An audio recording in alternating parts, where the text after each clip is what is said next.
One of the first elements of this is fair processing.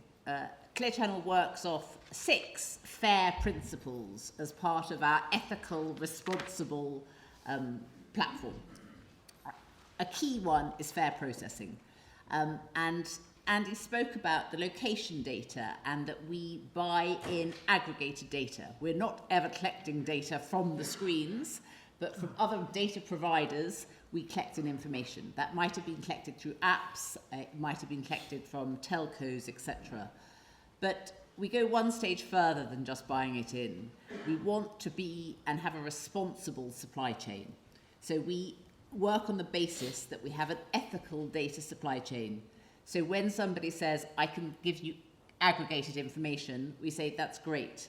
But we want to understand the lawful basis that you collected it on. And as part of our due diligence, we want to understand how you collected it, what messages were given to those people, because we're trying to get away from this black box of, you can trust me, you don't need to know because it's aggregated. But I do, because this is a very complex ecosystem.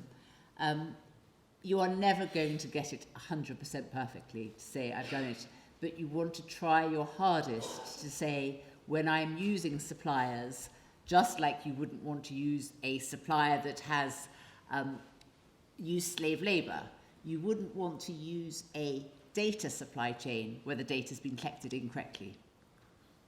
We then have a number of protections in place, and coming from a privacy background and putting on the strategic benefit of privacy, we use the risk management strategies. So we want to understand the lawful basis. We want evidence for that.